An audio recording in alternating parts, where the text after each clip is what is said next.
I had been a simp for my girlfriend Sarah for 10 years. When I took her to see my parents one final time after their accident, she left me. Her reason? Seen Mario had broken his leg and needed her care. Watched her walk away without a second glance and smiled bitterly. This time I won't wait for you anymore. I got the call from the hospital while I was having dinner with Sarah at a restaurant. A cold voice on the line informed me to come immediately. My parents had been in an accident on their way to meet us. They were hanging on by a thread, just long enough to see me one last time. My hands trembled as I ended the call and reached out to grab Sarah's hand. But she pulled away, irritated. Why aren't your parents here yet? Didn't you say everything was arranged? Let me make this clear, I'm not marrying into your family just to be their slave. Show me some respect, okay, Sarah? My parents. They were in a car accident. They're barely holding on. We need to go now. I grabbed her hand and made for the exit. The heat outside was unbearable, the air thick and suffocating. I could hardly breathe. Just then, she yanked her hand away and answered her phone. Her sweet voice suddenly felt like nails scraping a chalkboard. Okay, Senior, be careful. I'll be right there, Senior. It was him again. My mind spun as I fumbled for my car keys only for Sarah to snatch them from my hand. Robert, Mario broke his leg and there's no one else to take care of him. Just lend me the car for a bit. I stood there, stunned. It felt like a cruel joke. My eyes filled with tears I couldn't hold back. Sarah, my parents are dying. And you're telling me you need the car to go take care of your senior? Her expression faltered for a split second before she stomped her foot and turned away. The hospital always exaggerates. I've already seen Mario's leg in the pictures. Can you stop being so jealous? I didn't argue. I couldn't. I snatched the keys back and headed for the car. If she didn't come with me now, then this was it. 10 years of blindly loving her enough.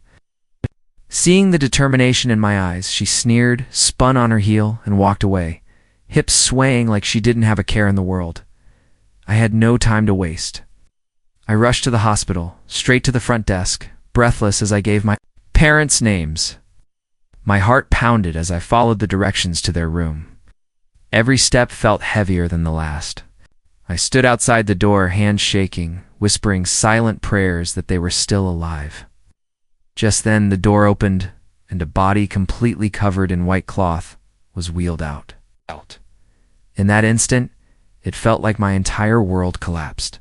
But then, I heard someone inside call my name. My parents were both there alive, lying in their hospital beds, their arms and legs in casts. They looked weak, but not critical. The crushing weight on my chest lifted, and I rushed to their sides. My mother reached out and wiped the tears from my face. Don't worry, she whispered, voice soft and fading. I held their hands tightly, overwhelmed with gratitude. Nothing mattered more than this. Nothing was more important than family being safe.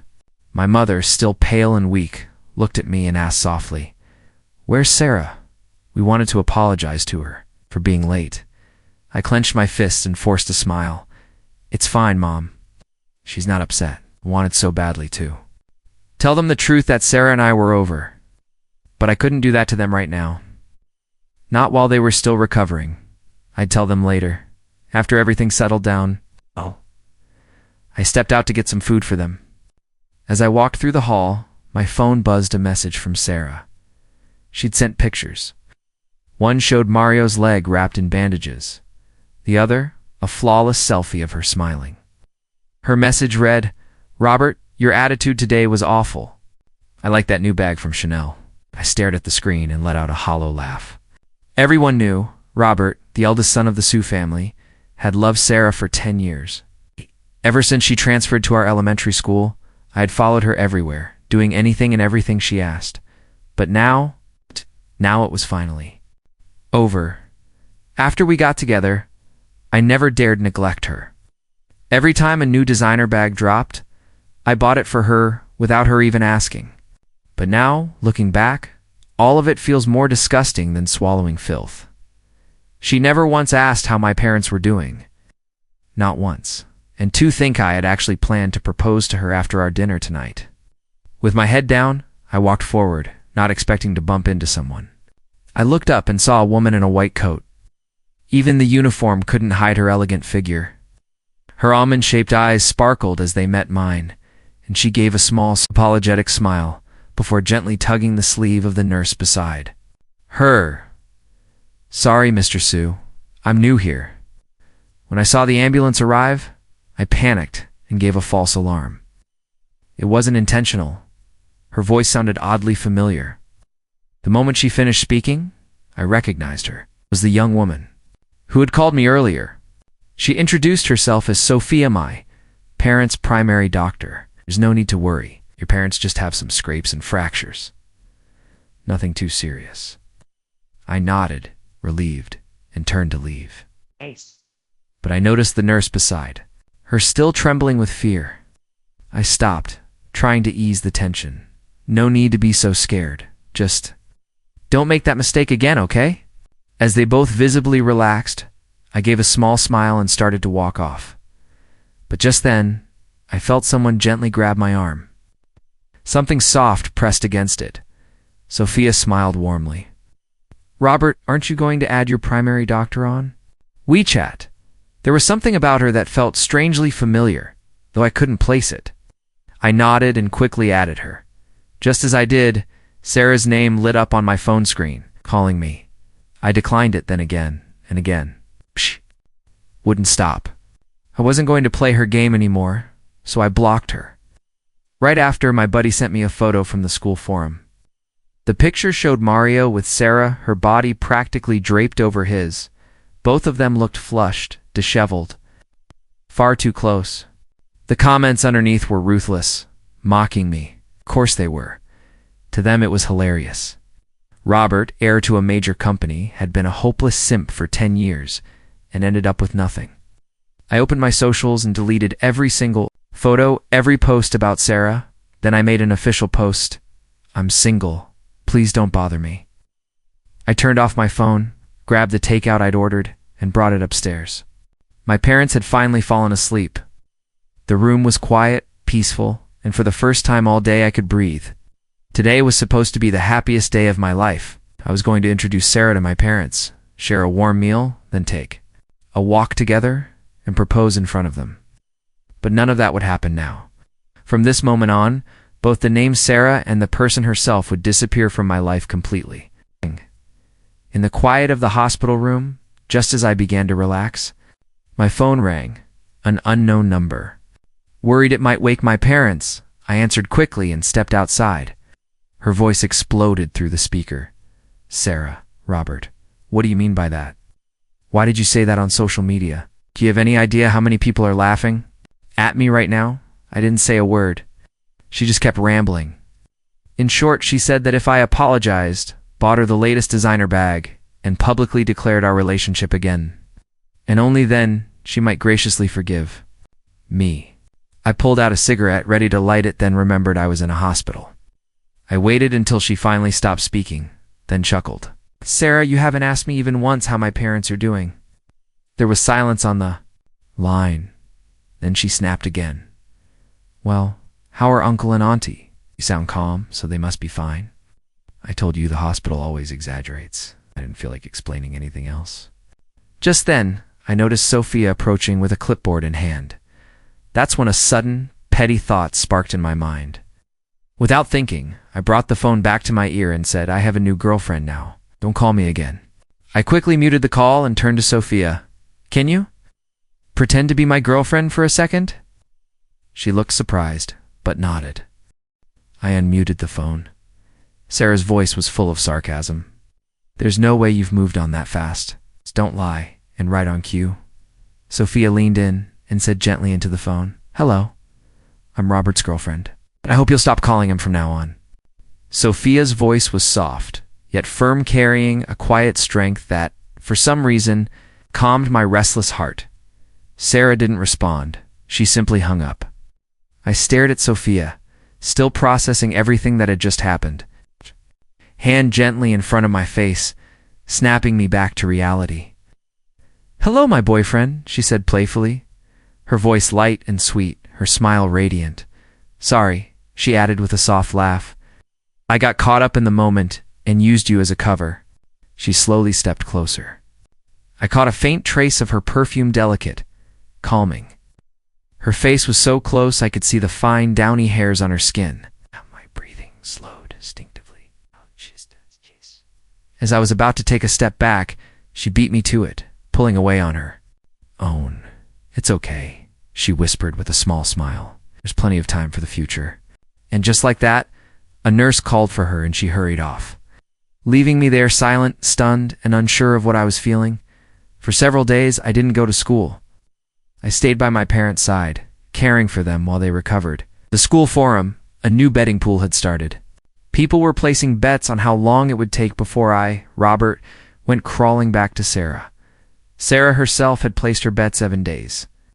Most people followed her lead, 7 days. That's how long they thought it would take for me to return to her. I laughed. What made these people believe I would still be her simp? Without hesitation, I added a new option to the poll. Never. I, Robert, will never have anything to do with Sarah again. Another unknown number called. Hung up immediately. Every unknown number over the last few days had been Sarah, trying new ways to reach me. Today, ironically, was the 7th day. Sophia arrived as usual, holding the medical report. She smiled gently as she walked into the room, and my parents lit up at the sight of her. Their expressions softened. They adored her. I watched quietly as she checked on them with such care and patience. I tried to suppress the tangle of emotions twisting in my chest. On the 3rd day of my parents' hospital stay, I had finally told them about the breakup. It had been sudden, yes, but they were seasoned business people. After a moment of surprise, they accepted it calmly, without asking too many questions. After the checkup, Sophia was just about to leave when the door to the hospital room suddenly burst open. Sarah walked in, bags in hand, smiling brightly as if nothing had happened. She rushed over to me, set her things down, and grabbed my arm with practiced intimacy. "Hello, Uncle, Auntie." "Sarah, I'm so glad you're both all right." The room went silent. I gently pulled my hand away and stepped back. Her face shifted instantly, but she said nothing more. Sophia stood quietly in the corner, watching everything unfold, making no move to leave now. "Yes. My friend," I clarified, placing clear distance between us. I nodded in thanks for the gifts she had brought, trying to be civil. "It's my parents," invited her to sit down politely, their expressions carefully neutral. Sophia remained standing, observing silently. Auntie Sarah continued, her tone sweet but rehearsed. "Robert and I really wanted to come see you sooner, but I had something come up that day, so I couldn't go with him. But Robert told me that since we'll be family in the future, you wouldn't mind." She went on, completely oblivious to the subtle shift in my parents' expressions, the way their politeness was beginning to crack. In the past, I would have jumped in to help her smooth things over, to support her lies without hesitation. Now, every word that came out of her mouth made my stomach turn. She leaned in closer to my mom, gesturing wildly, and nearly knocked over the IV pole. Before I could react, Sophia stepped in with swift authority. "Please lower your voice," she said firmly.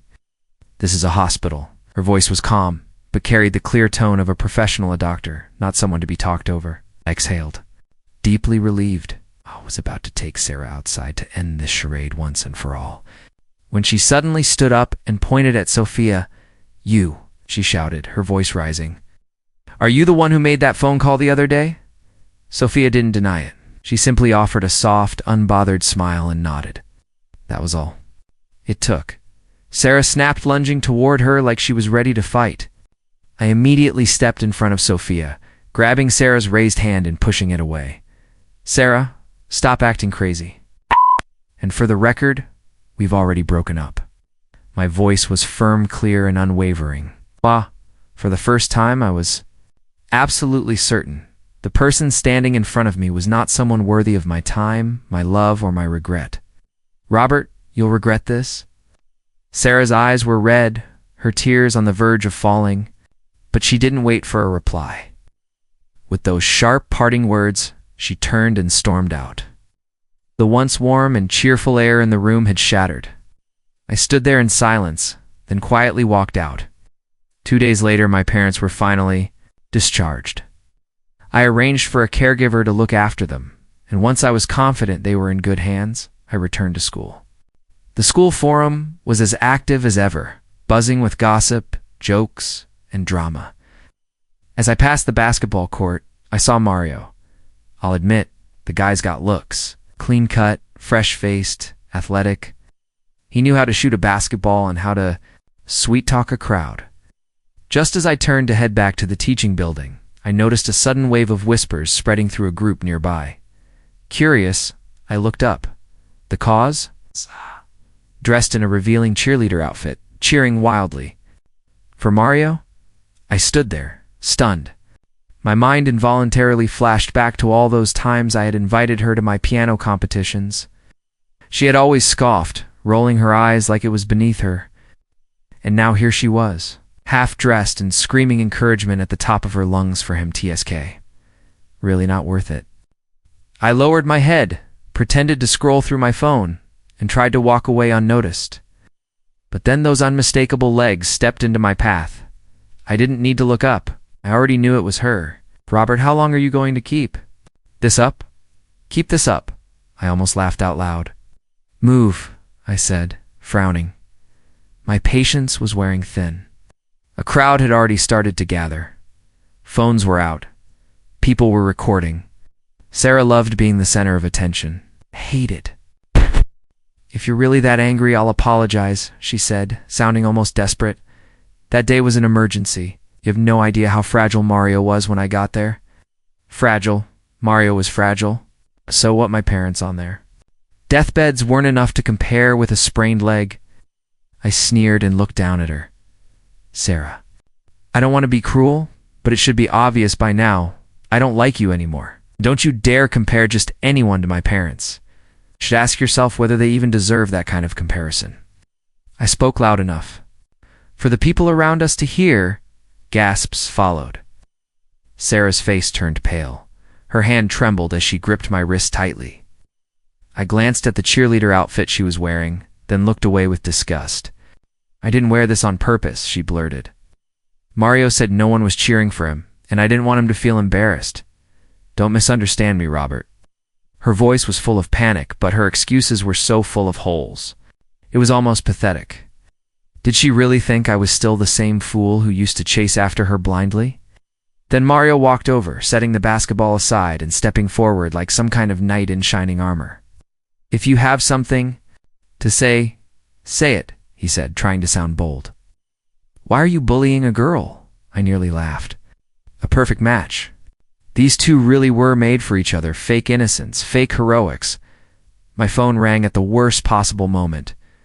It was my advisor. I was ready to leave, but the crowd had closed in around us. Sarah was still crying, leaning into Mario, looking every bit the helpless victim. I felt trapped on the edge of just pushing through the crowd and walking away from all of it. Then, as if sent from above, a voice crackled through the school's loudspeaker. A famous international. Star is currently filming at the east gate of the campus. In an instant, the crowd dispersed. Phones lowered. Excited voices filled the air. Nearly everyone rushed toward the east gate to chase celebrity gossip. Sarah collapsed into Mario's arms, sobbing. And just like that, the show was over. I turned my head away. I didn't want to see them anymore. My advisor had recently asked me to organize the upcoming badminton competition. As president of the badminton club, I couldn't refuse. But with my parents just discharged from the hospital, I was constantly running back and forth between home and school, completely drained. A stack of sign-up sheets lay scattered across my desk when unexpectedly, Sophia appeared in front of me. For a moment, I thought I was imagining things. Sign me up, she said, her voice soft as always, her smile as gentle as ever. Seeing my confusion, she explained that she'd just been accepted into the school's exchange program and had come to deliver the results of my parents' follow-up exam. I nodded and added her name to the list. Want to sign up too? That voice sharp and all too familiar, Sarah? She appeared out of nowhere, grabbed the sheet and scribbled her name down without hesitation. After she finished, she shot Sophia a hostile glare. I could see it clearly. Her possessiveness was kicking in the past.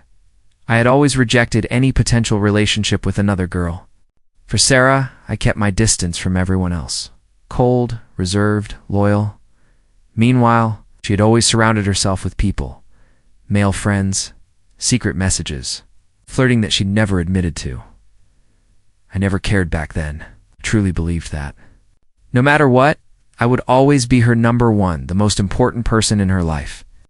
I stayed by her side for 10 long years, giving her everything I could. But in the end, what a joke it all turned out to be. To her, my parents' lives had meant less than Mario's broken leg. And with that one cruel truth, the last trace of pity I had for her disappeared completely. There's no chance, Sarah. Not anymore. I never will be again. She held a bottle of water in her hand, and after signing up, handed it to me like a peace offering, like she still believed that could fix something. I stared at it in silence, unmoving. Then, her phone, resting on the table, lit up. My eyes flicked to the screen out of instinct. A message from Mario. Sarah, are you here yet? The movie's about to start. I looked away, quickly hiding my reaction. Sarah picked up the phone in a hurry, her movements clumsy, her expression tense, clearly trying to make sure I hadn't seen it. Then she forced a smile and said, Robert, the advisor needs to talk to me. I'll find you tomorrow. Same excuse. Same line she'd used on me so many times before. I looked up, eyes steady, my voice quiet but unshakable.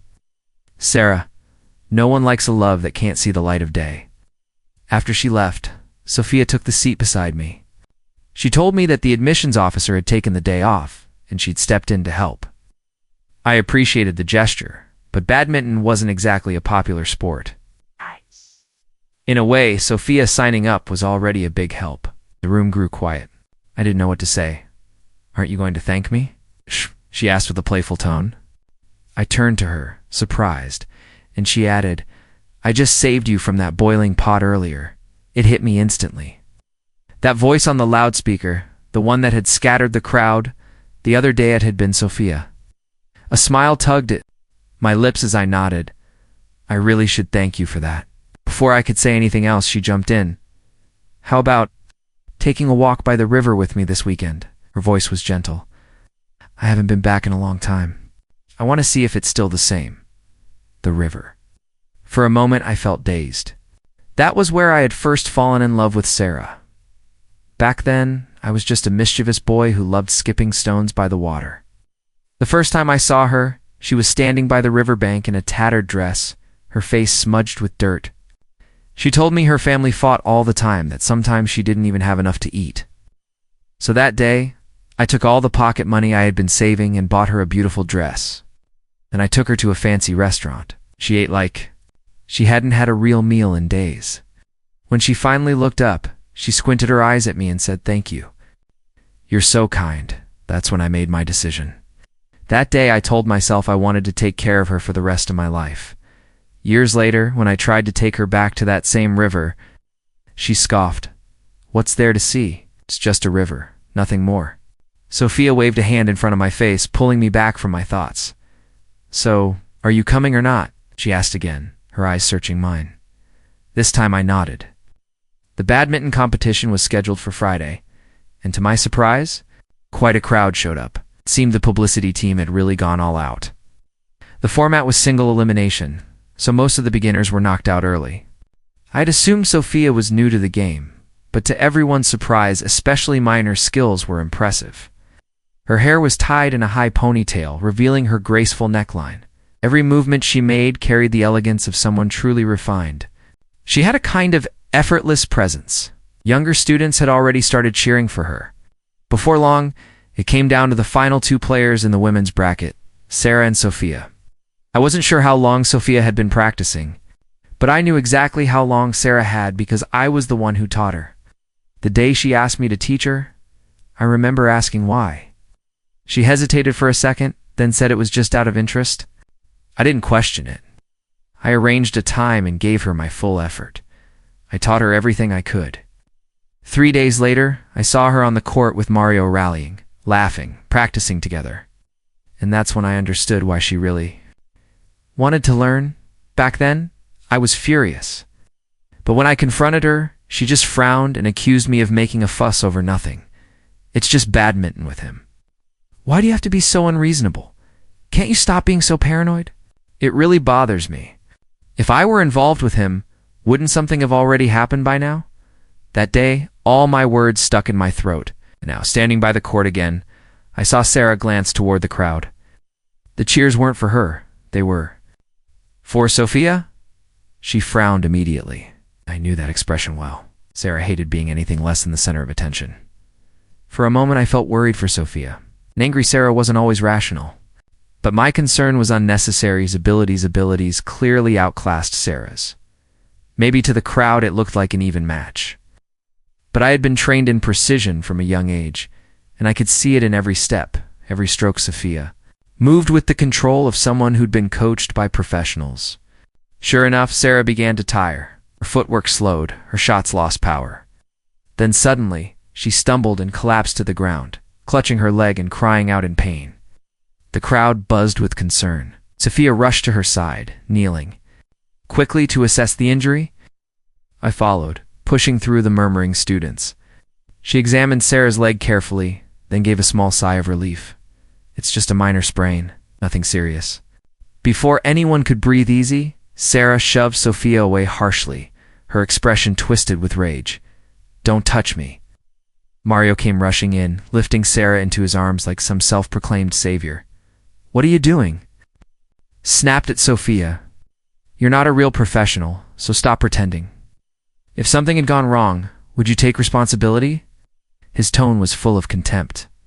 Meanwhile, Sarah's push had nearly knocked Sophia off balance. She stumbled, back slightly. I couldn't stay quiet any longer. I stepped forward, helped Sophia to her feet, and turned my gaze coldly on Mario and Sarah. Injuries during a match aren't unusual. Sophia is a doctor. If you don't trust her, feel free to go find someone else but Sarah. I paused, narrowing my eyes. Don't let me see you raise your hand to her again. From the moment I'd entered this school, I'd never said a harsh word to anyone. Maybe that's why people thought it was fine too. Make a circus out of my private life. Maybe they forgot who I really was, but I wasn't just anyone. If I truly wanted someone to pay the price for crossing the line, I could make it happen. Ch. Mario's expression changed instantly. His mouth opened, but no words came out. He simply lowered his head and carried Sarah off toward the infirmary in silence. In Mario's arms, Sarah didn't look in pain anymore. In fact, she was already whining, saying she wanted to walk, then demanding that I carry her instead. Didn't respond. I just brushed the dust off Sophia's back. Are you okay? How are you feeling? I asked, my voice low. After all, the incident had happened during a competition I organized. Sophia had stepped in to help only to be met with hostility and ingratitude. It was something I couldn't ignore. Sophia shook her head, signaling that she was fine, and casually tucked her hair behind her ear. That's when I saw a faint birthmark behind her ear. It tugged at something deep in my memory. I felt like I'd seen it before, but I couldn't quite place it. Then my phone buzzed. A message from Mario. Sarah refuses to take her medicine unless you come see her. I frowned. My fingers hovered for a moment before typing a simple reply, then let her suffer. Because of the earlier disruption, the mixed doubles matches were delayed. Sophia approached me, saying she didn't have a partner. Naturally, I offered to team up with her. As a gesture of thanks, we rented a court to practice, working on our coordination until we were exhausted, but something about being near her felt oddly familiar. A strange sense I couldn't quite define. When we finally stopped to rest, we sat side by side. Our breathing heavy, our clothes damp with sweat. And once again, my eyes were drawn to the birthmark behind her ear. I didn't even realize I was staring until our faces were suddenly a little too close. That snapped me out of it. Sophia noticed her eyes lighting up. She leaned in, pulling her hair back deliberately. Look closely, Robert. Really look at this mark behind my ear. I blinked, confused. Her expression was almost too excited. Still, I looked closer this time. The mark was delicate, unique, familiar, yes. But the memory it stirred refused to come to the surface. Well, she asked, her voice hopeful, does it remind you of anything? I frowned and shook my head slowly. It looks familiar, but I can't say more than that. Her excitement faded immediately. When we parted ways, she still seemed off, but I didn't think much of it. After Sarah's recovery, the tournament resumed. This time, she paired up with Mario. The final match drew even more spectators than before. People came not just for the game but for the drama. Our tangled four-way situation had become the school's favorite gossip. From the start, the difference in skill was obvious. Sophia and I trained and focused, made quick work of them. The outcome was predictable. We won. As Sophia and I exited the court, Sarah blocked our path. She looked hesitant, her usual arrogance replaced with an unfamiliar shakiness. Finally, she spoke. "Robert, I'm willing to listen to whatever you say now. I'm confessing to you again right here and now." She took a deep breath. "Will you be with me?" The crowd erupted, clearly expecting the same old story. Robert gives in. Robert forgives. Robert returns, but not this time. "Are you done?" I asked calmly.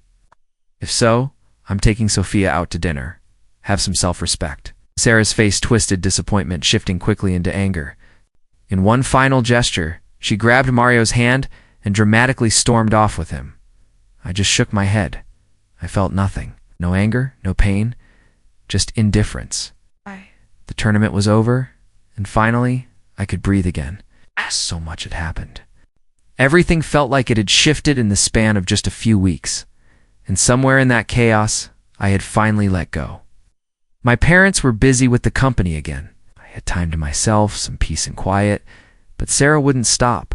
She kept texting, changing her number each time I blocked her, and lately, she'd even roped Mario into pleading for her. The desperation had reached a new level. Eventually, I got fed up and agreed to meet with Mario. But I was clear.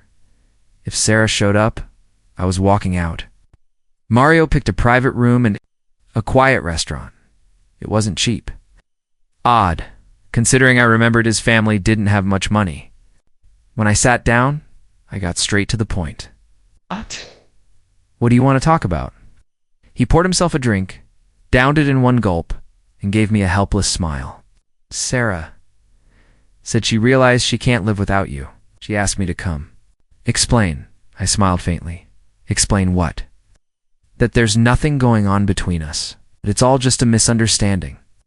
He paused, sighed, then added, "It was all my one-sided feelings." She didn't return them. I stared at him.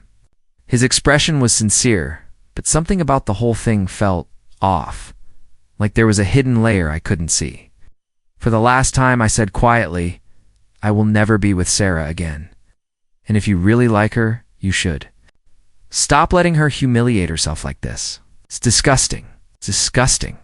That was the only word I had left for everything involving Sarah. 10 years of devotion, of loyalty, of blind love. And in the end, all I could feel was disgust. She wasn't worth it. And only now did I finally realize that. Mario and I didn't part on good terms.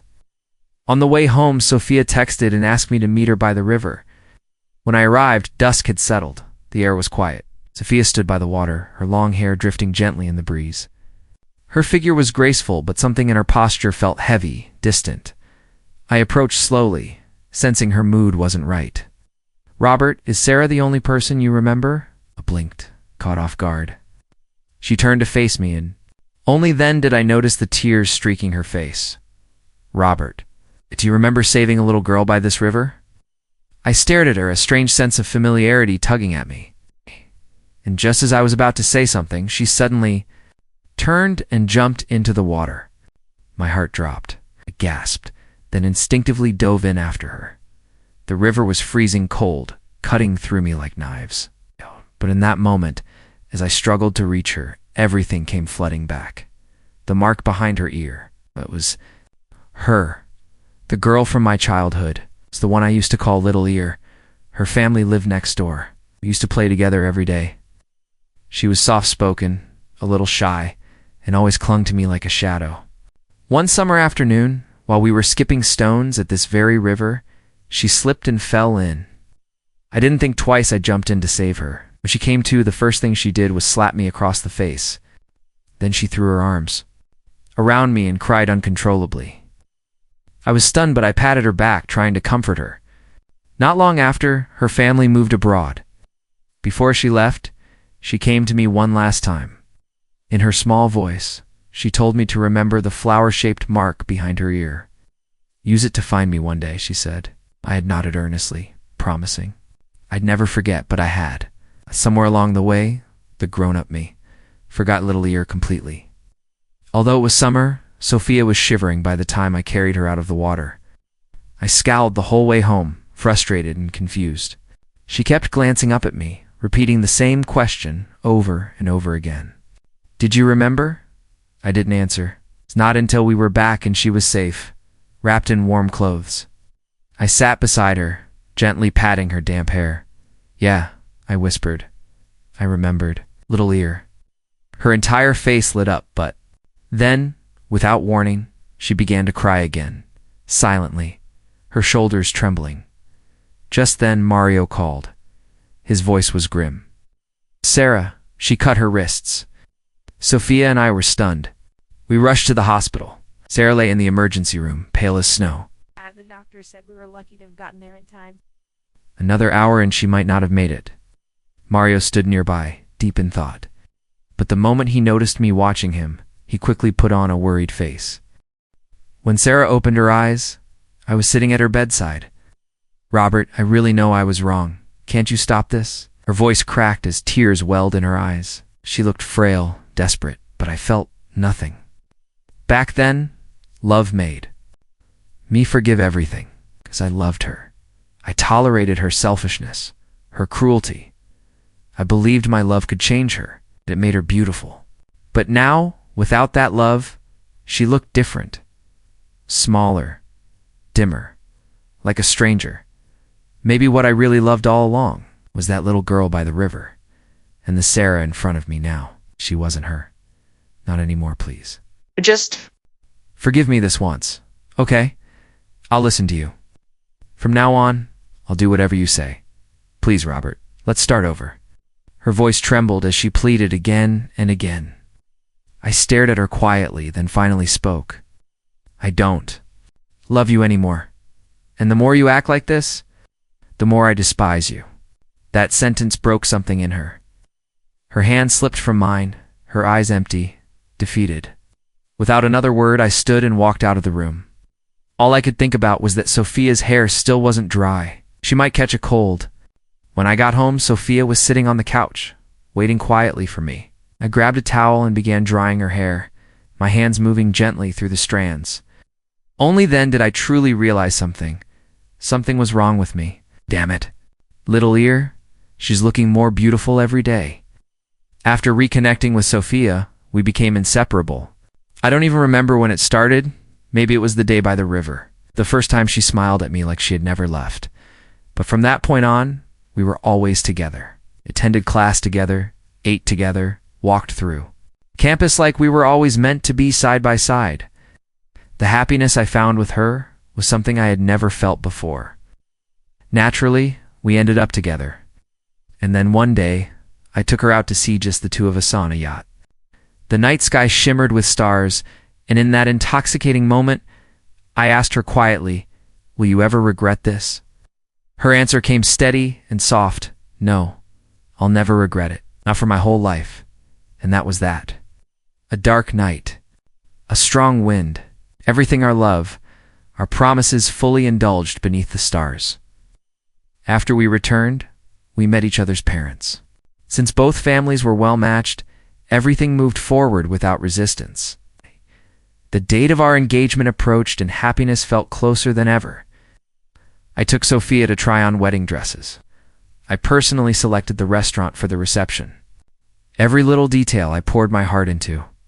But then one night, everything shifted. Sarah came pounding on my apartment door, screaming and begging me to let her in. It was pouring outside. At first, I ignored it. But in the end, I opened the door. I barely recognized her. Her hair was soaked and tangled. There were dark circles beneath her eyes, and she looked painfully thin-haunted, like a ghost of who she used to be. "Robert, we're supposed to be together," she sobbed. 10 years. We've been together for 10 years. How many more decades do you think I can give to someone else? Her words came out in gasps. Between tears, out of decency, I poured her a glass of water. Then I sat down calmly on the sofa and looked her in the eye. Sarah, I loved you for 10 years too, I said gently. But for those 10 years, you never once cherished me.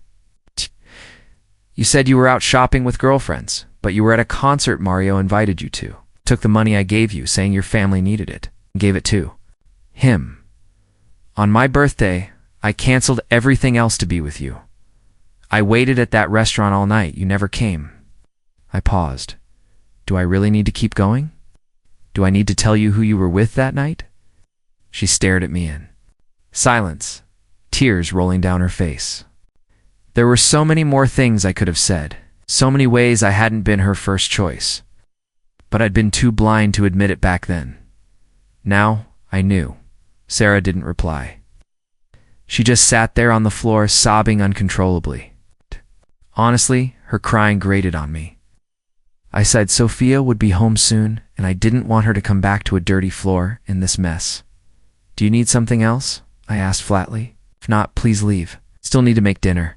For Sophia. Sarah flinched. And just before leaving, she had the audacity to ask me for money. I laughed. A long, bitter laugh. 10 years of a relationship, and in the end, all she wanted from me was money. Still, peace of mind was worth paying for. So I transferred the amount without hesitation. I thought that would be the last of her. But then came the wedding day. I'll never forget the image of Sophia walking toward me in her wedding dress. She was breathtaking, ethereal. I slid the ring onto her finger myself, and just as the ceremony was about to be sealed, Sarah burst in. She looked even more terrifying than the last time, like something caught between life and death. Everyone turned to look, their faces full of confusion and disgust. Robert, give me money. I need money, or I won't get anything else. They'll beat me to death, please. You have to give me money. She was raving, completely gone. Madness consumed her eyes, and I instinctively pulled Sophia into my arms, whispering gently in her ear to calm her trembling. The malice in Sarah's gaze was sharp, as if she wanted to kill us right then and there. A once beautiful engagement ruined by the chaos of one person's downfall. I knew this couldn't go unanswered. I wasn't the kind of man to let such things slide. And then Mario's name surfaced in my mind. Sure enough, when the evidence finally came together, everything made sense. Sarah had fallen into addiction, but it wasn't random. It was Mario's doing. For months, he'd manipulated her, talking about spiritual enlightenment, asking her for money, twisting her mind until she couldn't see reality. At first, she believed him. She thought he had answers. She thought he cared. That's when he introduced her to substances she should have never touched. From that moment on, every penny she had went straight to Mario. Then came the investment promises. Delusions of wealth and opportunity. She believed every word. It destroyed her. Now all I could do was sit there looking at the photos and the investigation report, my eyes closed, trying to make sense of how far she'd fallen. There was no trace left of the school beauty she once was. Now she lay on the floor, covered in bruises, barking like a dog just to entertain her so-called employers. That's what she had become, Mario's money-making machine. From someone he used to gain wealth, to someone enslaved by his schemes. Mario had been cunning from the very start. He got close to Sarah for one reason, only because he knew I would keep giving her money.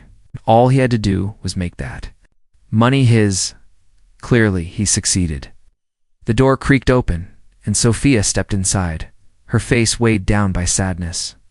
Sarah's body is covered in injuries, she said softly. There's barely a spot left untouched. I knew how soft-hearted Sophia was. Seeing Sarah like that must have torn her apart. I walked over and gently pulled her into my arms, trying to offer her some quiet comfort. It's okay, little ear. I'll take care of it. She nodded and let out a quiet sigh. I turned my attention to the documents on the table, my mind already racing ahead, planning the next step. Sarah had run away again. If she didn't bring in money, Mario would beat her. And Mario, he was always careful. He made sure never to leave fingerprints, never left DNA. It was as if he always knew this day would come, and he had prepared for it. Once again, I sat across from him in a private room, but this time, Mario didn't bother pretending. He lounged, back in his seat, that signature arrogance dripping from his voice. "What's the matter, Su young master? Not enjoying your romantic life with your little doctor? Why bother calling me out? Don't tell me. You've fallen for Sarah again." His sarcasm was sharp, but I only smiled and shook my head. "Mario, do you really think your plan was flawless?" I stared him down, and for the first time, I saw something flicker in his eye sphere. He was afraid I had something on him. And he was right. I had found the place where he first assaulted Sarah. Maybe it was his first time, so he hadn't been careful. But it was enough. Enough to incriminate him. The small cabin by the river on the west side. Ring any bells? The glass slipped from his hand and shattered against the floor. His eyes widened in panic. "Mario," I said, voice calm but cold, "you should have never forced a helpless woman to earn for you. You've brought shame to every man. The arrest was clean." With the evidence stacked against him, Mario confessed to everything. The trial, Sarah was present. She'd recovered somewhat after treatment, but the scars were still visible on her body, and in her eyes. Mario stood there and admitted it all. From the moment he met Sarah, it had never been about love. It was always about money. And Sarah, she was just the quickest way to get to it. Because I had given to her generously, she became his target.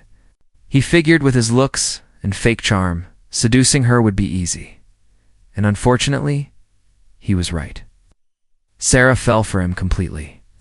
Beside me, Sophia reached out and quietly squeezed my hand.